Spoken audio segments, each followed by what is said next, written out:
ეს ის მოგზაურობის ბოლო მე-11 დღე. ეხლა ვართ ვაიომინგის შტატში დევილის მთასთან. ანუ შმაკის მთას ეძახიან, იმიტომ რომ აი ესე არის წამომართული იქ, სადაც ირგვლივ არაფერი მსგავსი არ არის. ჩამოვედით გუშინ საღამოს, ბოლო 2 დღე არ ჩამეწერია ვიდეოები, მე-9 დღეზე გავწყვიტე, იმიტომ რომ მესტუმრეთ მეგობარს აიდაჰოს შტატში, ახლოს ორეგონთან.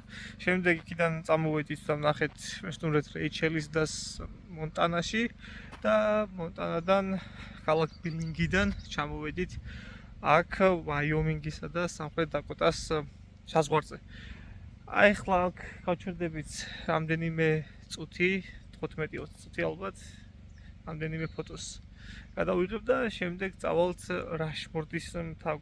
გვაქვს სანახავი, აი რაშმორდის მთა არის პრეზიდენტების სახეები რო არის გამოკვეთილი. აი მაგას გავივლით და სამხრეთ დაკოტადან, მაგ ადგილიდან 9 საათის გზა არის მინეაპოლისამდე. და ალბათობით დღეს საღამოს ჩავალთ უკვე სახლში გვიან ღამით. და დასრულდება ფანტასტიკური მოგზაურობა. უკვე გავლილი გვაქვს 4000 მილი, კიდევ 500 ან 600 მილი გვქნება გასავლელი, რაც კილომეტრებში უდრის დაახლოებით 7500-8000 კილომეტრამდე. რო გადავთვალოთ ერთ დღეზე, 10-11 დღის განმავლობაში, რაც გავიარეთ, დღეში გამოდის 600-650 კილომეტრი, რასაც გავდიოდით. გვატარა უპრობლემოდ და იმედია ესეც დაასრულებს. და ნახოთ, იმედია რა გველოდება წინ, 1-2 ადგილის შევლა და მაგასაც დაგათვალიერებინებთ და შემდეგ უკვე შეჯამების სახით გეტყვით რა დაჯდა ეს მოგზაურობა, რამდენი მილი გავიარეთ, რა ადგილები ვნახეთ და ზოგადად რა გავითვალისწინოთ, როდესაც თუნდაც ამერიკაში ხანგრძლივ მოგზაურობაში და ძველ ტრიპში მივიდივართ. აბა წავედით.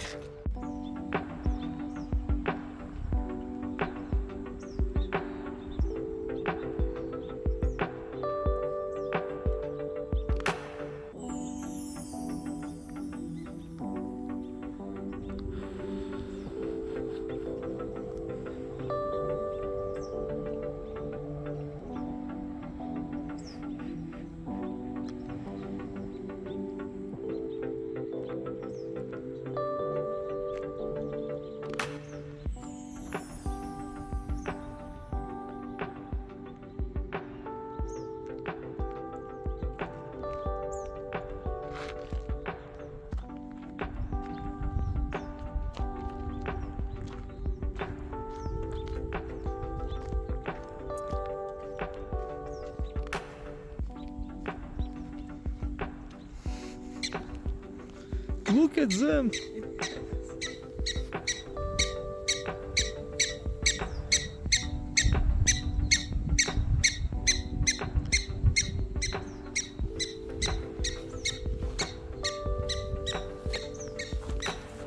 Wow. A lot of holes here, here.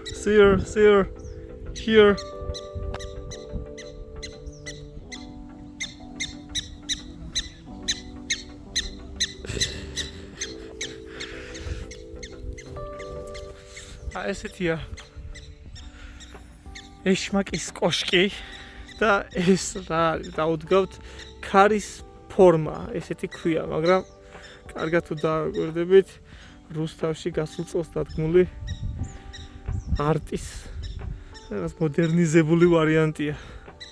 თქვენს კი მიხვდებით რას გულისხმობ. ესეც ეშმაკის კოშკი. ეხლა კი წავედით შემდეგ ლოკაციაზე. ეს სამია გამოვედით ნაციონალური პარკიდან, ეროვნული პარკიდან აი ამ კოშკის და ნახეთ ვინ ნახეთ. ძროხა აი ამ ხელერქებით გინახიათ. ნახე რა პიპია ბიჭო.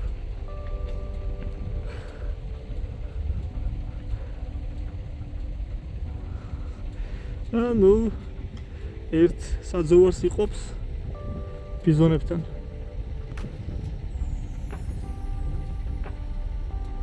ესეც ბიზონი, ესეც ამერიკული ძროხა. შამხელარქები აქ.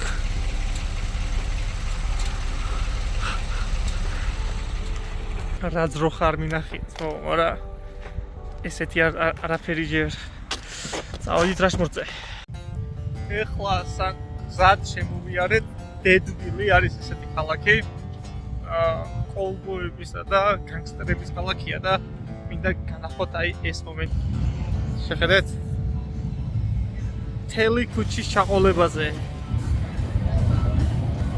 მთლიანად ქუჩის დასაწყისიდან ბოლომდე სავსეა მოტოციკლეტებით და ყველაზე მეტად რასაც დავაკვირდი არის ვერსად ვერ ნახავს სადღაც 30 წლამდე ვაკვირდებით ახლა და 30 წლამდე მოტოციკლისტი არ შეგვხვედრია ის საერთოდ ძირითადად არის აი 80-90-იანი წლების თაობა ეხლა რომ 60-70 წელს არიან ცოლქმარი აი ესეთი ტიპი ეს ყველა გავსან ერთმანეთს აბსოლუტურად ყველა აქეთ არის ამ ქალაქში დაშვებული ზოგადად ამერიკაში ვერ ნახავ იშვიათად რომ ქალაქის ცენტრში იყოს კაზინოები აი ჩაყოლებაზე სულ კაზინოები და ბარები არის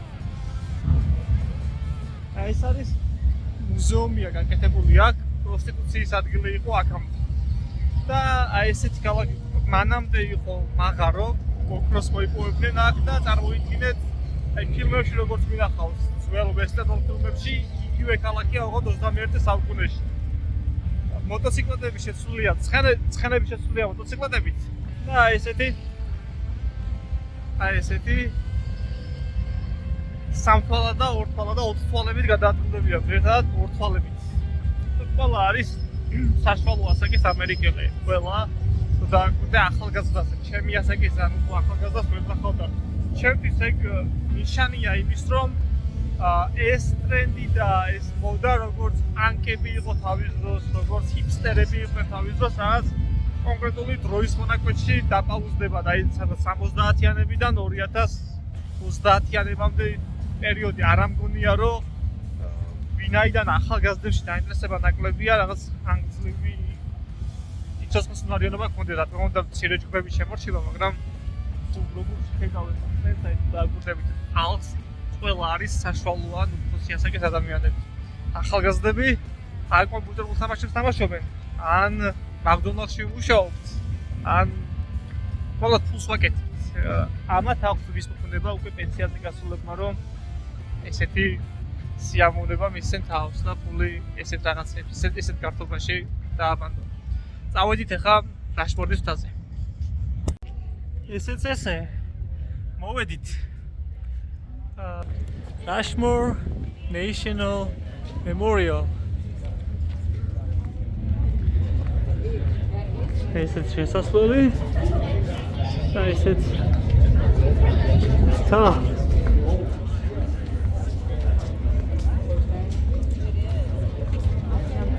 ესეც ჩვენი ბოლო წინამებული ლოკაცია. სანამ გავალთ სახლში. ალამაც ნახავდა. ამო დავიშვათ ხედებში.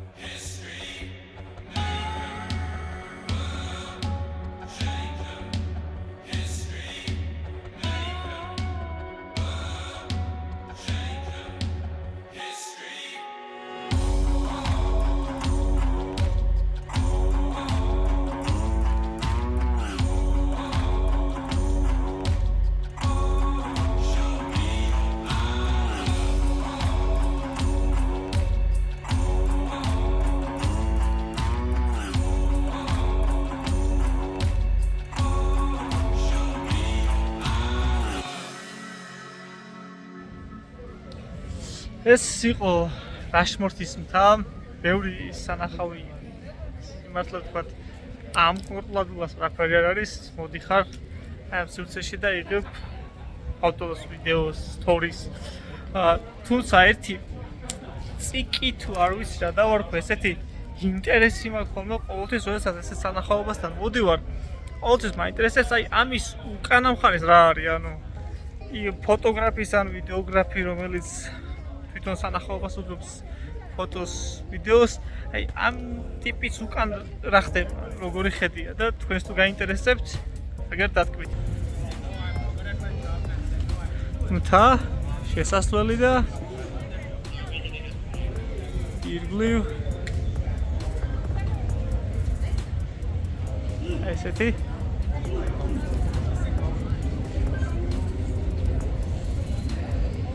ხედია.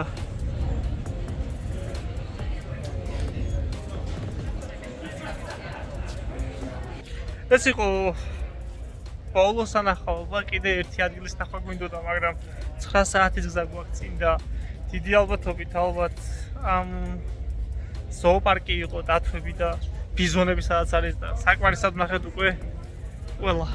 9 საათის გზა გვაქვს წინ და 11 დღიანი მოგზაურობაც დამღლელი აღმოჩნდა სანახაობების მხრივ. როგორც გითხარით, დღეში 650 კილომეტრს გავდიოდით საშუალოდ და თავისი კვალი დაგვატყო მაგანაც.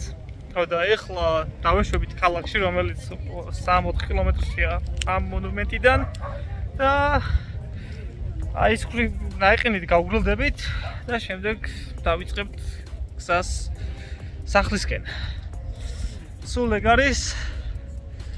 ალბათ თუ რაიმე განსაკუთრებული კიდევ არ ნახეთ გზაზე, შემაჯამებელი ვიდეოს სახით ამ ვიდეოს შემდეგ დაგებრუნდებით თუ რა დაჯდა ეს მთლიანი მოგზაურობა, რამდენი მილი კილომეტრებში რამდენი გავიარეთ, რამდენი დღიანი იყო და ასე შემდეგ. მოკლედ დეტალებში მოკლედ გეტყვით როგორ შეიძლება იაფად და ეს ვიტყოდი რომ იაფი გამოვიდა იმასთან შედარებით, რაც შეიძლებოდა რომ გამოსულიყო. ეს მოგზაურობა როგორ შეიძლება ამერიკაში ორმა ადამიანმა $2-3,000 კარგი დასვენება მოიწყო. შევხვდებით ამ ვიდეოს დასრულების შემდეგ მინეაპოლისში, რომელიც აქედან არის სადღაც 450-500 მაილი უნდა შევამოწმა. კილომეტრებში 700-800. მოკლედ კაი გვარიანი გზა გვაქვს წინ გასავლელი და სანამ ამ ვიდეოს გავთიშავ, აი ჩემს პირდაპირ აი ესეთ კადრს დაგიტოვებთ რაშმორის მთიდან უკან როგორი ხედი იშლება.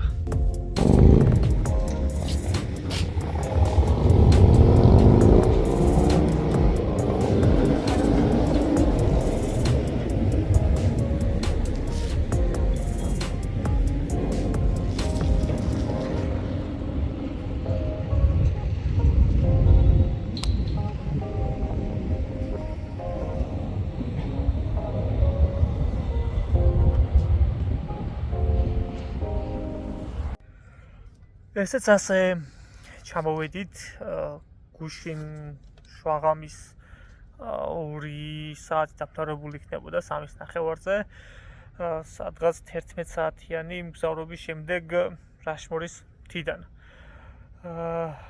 როგორც დაგკვირდით, ეხლა მინდა ცოტა დასვენებულზე, ცოტა უკეთ გამოძინებულზე შევაჯამო მთლიანი ეს 11 დღიანი მოგზაურობა. რამდენი დაჯდა, რამდენი მილი გავიარეთ, ანუ რამდენი კილომეტრი დღიურად ჯამში და ზოგადად რა გავითვალისწინოთ, როდესაც რა გავითვალისწინეთ და რა გავითვალისწინოთ ზოგადად ესეთი მოგზაურობის დროს.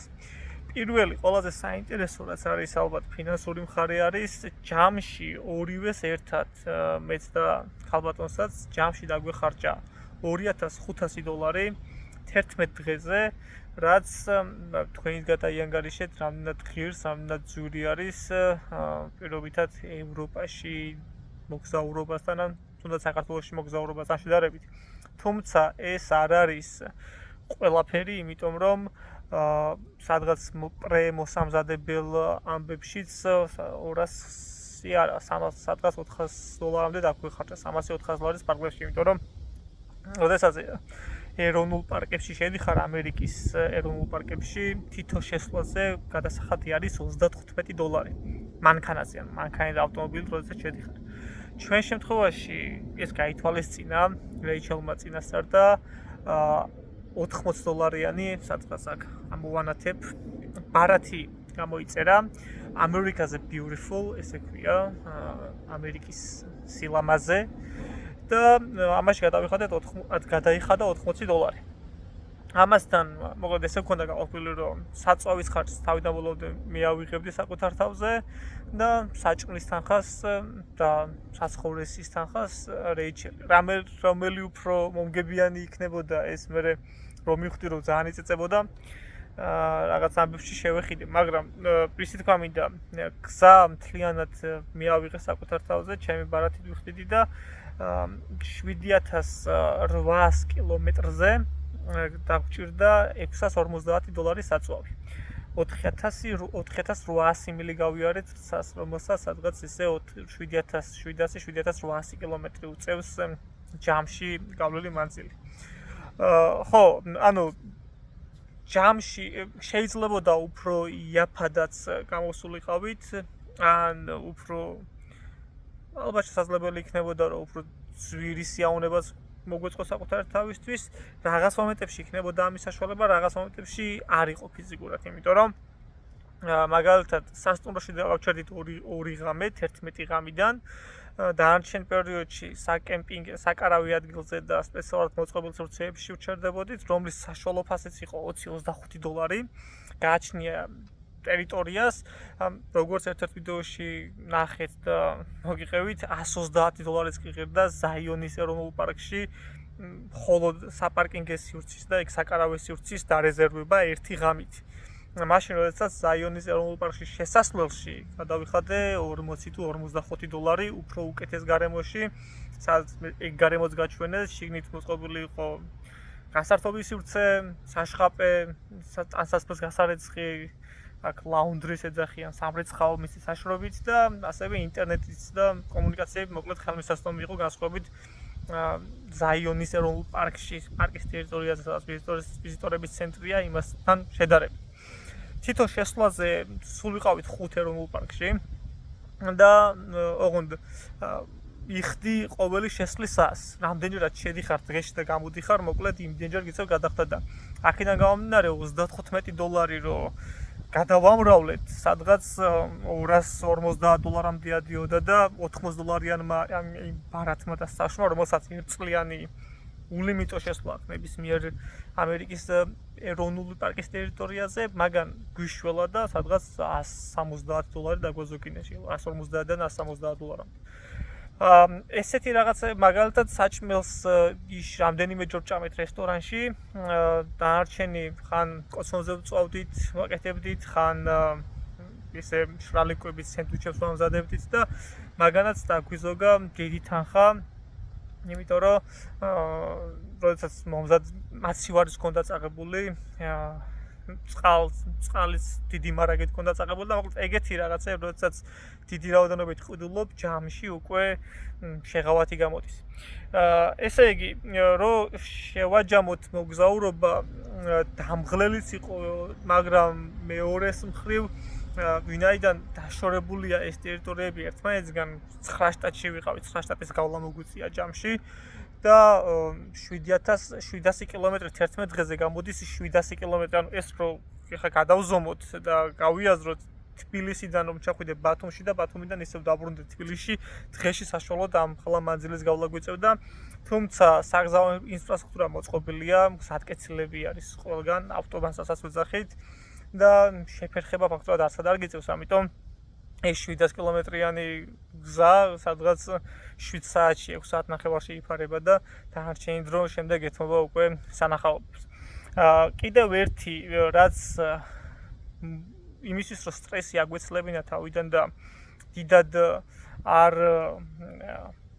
არ შევწუხებულიყავით და განწყობა არ გაგფუჭებოდა ამისთვის თქვით რომ მოდი სპონტანურად წავიდეთ სპონტანურად ნიშნავს, რომ სასტუმრო არ დავჯახნოთ მე-7 დღეს სად ვიქნებით, იმიტომ რომ როცა მე-7, მე-8, მე-4, მე-9 დღეს და გეგმილი გაქვს რაღაცეები, მოქნილობა გეკარგება, შეიძლება მანქანა გაგიბუშდეს და სადღაც გაჩერება მოგიწიოს და ის სასტუმროში გადახდელი თანხა იკარგება. ამიტომ გზაში როდესაც მივდიოდით, წინა დღეს ან იმავე დღეს საღამოსთვის ვარეზერვებდით საკემპინგი ადგილებს და ან მეორე დღისთვის, მაგალითად იელოუსტოუნში როცა მივედით პარასკევი და შაბათს ვაპირებდით მათ გაჩერებას და მაგისტვის წინა დღეს დავჯავშნეთ და ზუსტად დარჩენილი იყო რამდენი 2-3 ადგილი ერთგან მივუსწარით, უკანას ბოლო ადგილი იყო დარჩენილი ზაიონის ეროვნულ პარკში შევდიოდით მაშინ. გააჩნია კვირის ლიმიტს, იმიტომ რომ შაბათს გამოვდიოდით დილით იელოუსტოუნიდან გამოვედით და თავისუფალი იყო გამსვლელი ზოლი, მაგრამ შემოსვლელ ზოლზე ალბათ 1 კილომეტრიანი რიგი იდგა შემოსვლელების. ანუ პერიოდსაც გააჩნია რა პერიოდში რა მარშრუტს ამთხოვ ეროვნულ პარკში შაბათ კვირას და პარასკევს საღამოს და შაბათს და კვირას წეწვა იქნება. ეხლა მაგას ბევრი გაანგარშება უნდა და აი ამ შაბათი კვირების კვირაობისთვის წინასწარ ვარეზერვებდით 1 ან 2 დღით ადრე დასარჩენ ადგილს. სასტუმროში გავჩერდით არიზონაში, იმიტომ რომ ძალიან ცხელოდა და ფიზიკურად მანქანაში ვერ გაჩერდებოდი და კარავში ვერ გაჩერდებოდი. თან ისეთი სიცხე არია, ის სადღაც 2 საათამდე რადგან უდაბნო არის, ძალიან ცხელა და შემდეგ ძალიან სწრაფად ცივდება და დილით შეიძლება სადღაც 2, 3, 4 გრადუსი იყოს ტემპერატურა, ძალიან ციოდეს. საბოლოო ჯამში ეს იყო 11 დღიანი მოგზაურობის ამბები. ჩვენ ვინაიდან ამერიკაში ვცხოვრობთ და მანქანის ქირაობა არ დაგვჭირდა, მხოლოდ მანქანის საწვავის ხარჯი გავითვალისწინეთ. ხო, პლუს ამას გამომდინარე იქიდან, რომ 7000 კილომეტრამდე გავიარეთ, შუაში შევცვალეთ მოგზაურობის განმავლობაში სეთი, სვეტადი ნაწილი რაც არის ავტომობილზე, ესეც შესულია იმ ხარჯებში და ჯამში გამოვიდა ალბათ 2500-დან 2800, ну 3000 დოლარი ვთქვათ, იდეალურ შემთხვევაში ყველაფრის გათვალისწინებით, რაც აი ამ გასული ვიდეოების განმავლობაში ნახეთ. ეს იყო ამერიკის 9 შტატში მოგზაურობის, უბრალოდ 7 შტატში მოგზაურობის აიოვას და ნებრასკას ართული, იმიტომ რომ ეს შტატები გაუჩერებლად გავიარეთ, არსად არ შევჩერებულად, მხოლოდ საწვავს ავსებდით და მივდიოდით. თუ გადაწყვეტ ამერიკაში მოგზაურობას, ჩემი რეკომენდაცია იქნება, რომ გაყოთ 4 ნაწილად. აი, რას გულისხმობ?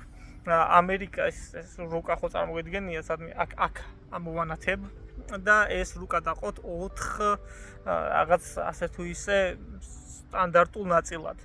პირველი შემინება რომ იყოს ესე 10 დღიან მოგზაურობას დაუცმობდი აღმოსავლეთ სანაპიროს, დაწყებული ბუფალოდან. ეს არის სადაც ნიაგარას ჩანჩქერი მდებარეობს, შემდეგ ბოსტონი, შემდეგ ჩამოვუყვებოდი ნიუ-იორკი, პენსილვანია, იქით არის კაროლაინა, სამხრეთ კაროლაინა, კაროლინას, რომელსაც როგორც უწოდებს საქართველოში და კაროლაინაზე ზახიან, და შემდეგ ჩახვიდე ფლორიდამდე. და ფლორიდა და შეიძლება იქით მისისიპი, მისური ეგ შტატებიც მოიარო. მეორე შუალედში, ანუ დავიწყებდი ჩრდილოეთიდან სამხრეთისკენ, ან სამხრეთიდან ჩრდილოეთისკენ და 4 თანაბარ ნაწილად, სტანდარტულ ნაწილად. მეორე ალბათ იქნებოდა ვისკონსინი, დულუთი, ჩიკაგო და ის ცენტრალური შტატები, ქვევით აიოვა და ჩავიდოდი ტეხასამდე.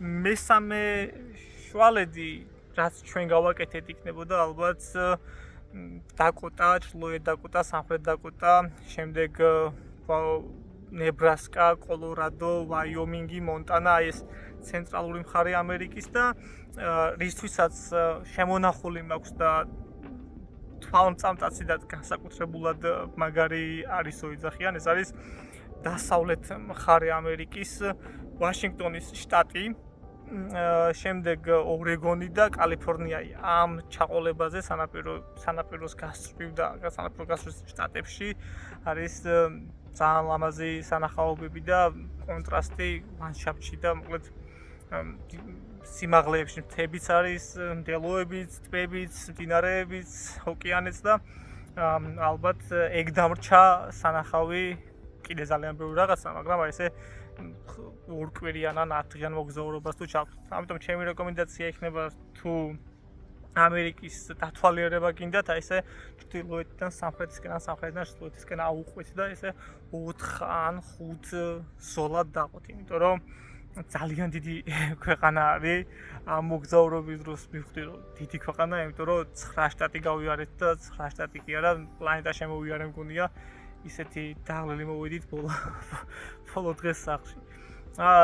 სულ ეს არის რაიმე კითხვები თუ გექნებათ ალბათ ამ ვიდეოს წინა ვიდეოებს ნაკლებად გადავხედავ, მაგრამ აი ამ ვიდეოს შემდეგ თუ ქვეშ რაიმე კითხვები გექნებათ უშუალოდ ამ მოგზაურობასთან დაკავშირებით, ან რაიმე რეკომენდაცია, ბევრი სანახავი იყო, რომ აი ეს რატო არ ნახეთ, ან ეს გენახათ და ესე ძალიან ლამაზი ადგილია მან და ახლოშივე ბევრი ეგეთი ადგილი გამოვტოვეთ იმისთვის, რომ შემდეგ სანახაობაზე არ დაგვეგვიანა და რაღაც დროში არავრეულიყავი და არ გავჭედილიყავით. თუ რაიმე შეკითხვა გექნებათ, მოკლედ ველოდები კომენტარებს. შეკითხვებს შეგიძლიათ პირად შეტყობინებაშიც მოწეროთ გვერდზე, ან სახელი და გვარით ჩემს პირად პროფილზე და შევეცდები მაქსიმალურად ოპერატიულად თქო ტრადიციულად ვერ გაგყვეთ, რომ დაგებრუნდებით, მაგრამ რაღაც პერიოდულად კვირაში 1-2 ჯერ მაინც შემოვიხედები და შევეცდები შესაბამისი პასუხები გაგცეთ. აბა ყველას სასიაოვნო ზაფხულს გესურვებთ, იმედია ეს ვიდეო ბოლო ვიდეო იმ დროს აიჭირდება, როცა ჯერ კიდევ ზაფხული იქნება, იმიტომ რომ ჩემ ახლანდელ გრაფიკს რო უყურებ, დიდად დრო არ მრჩება ამების დასამუშავებლად და ამის დამუშავება ჯერ იმდენი კონტენტი იყო ამ პერიოდის განმავლობაში, რომ ძალიან მოგზაურობაზე დიდ დროს წაიღებს, დარწმუნებული ვარ. სასიაოვნო დასვენებას გესურვებთ. კარგ თავგადასავლებს გისურვებთ და იმედია რაღაც სიამოვნება თუ არა გამოსლება მაინც მიიღეთ ამ მოგზაურობიდან, რაღაცას გაითვალისწინებთ, არა თუ ამერიკაში ან ევროპაში ან საქართველოში ან სადაც ხართ და ცხოვრებას გაიმრავალფეროვნებს დაუვიწყარი მოგონებებით, რომელიც დროთა განმავლობაში უფრო და უფრო ტკბილდება და ტკბილად გასახსენებელი ხდება.